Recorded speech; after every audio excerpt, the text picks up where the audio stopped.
Cerca de 3.000 profesionales viven del sector audiovisual, una actividad en crecimiento que hoy da un paso más con la constitución de la Mesa del Audiovisual de Aragón.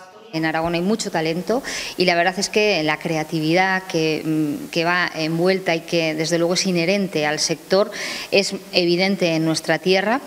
Y tenemos que aprovechar precisamente que ese talento que se crea aquí y también, ¿por qué no?, atraer talento de fuera para invertir aquí es una oportunidad.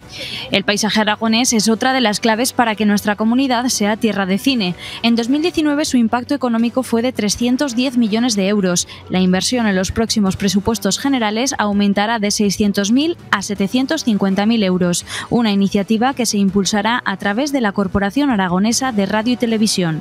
Al final, las productoras que vienen a rodar en Aragón siempre nos piden lo mismo, ¿no? Tener servicios de apoyo para la industria y el desarrollo de sus proyectos audiovisuales en el territorio. Si lo tenemos en el kilómetro cero, consiguen una ventaja competitiva en cuanto a coste, porque no tienen que traer los equipos, ¿no?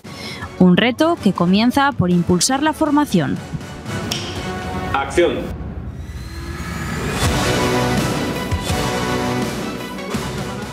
Decía Buñuel que no le interesaba el arte, sino la gente. Le hacemos caso y quitamos la parafernalia.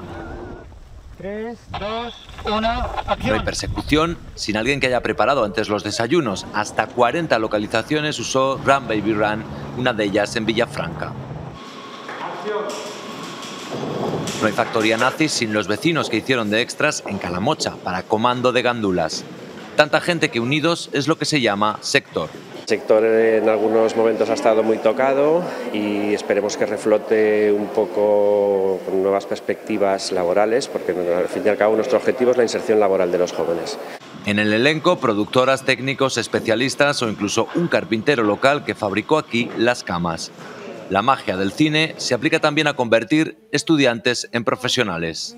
Es mucho más transversal en muchos ámbitos, ya no solamente es para hacer televisión, cine, espectáculos, sino que empieza a introducirse en un montón de disciplinas distintas más, como la sanidad, el deporte, bueno, otro tipo de disciplinas.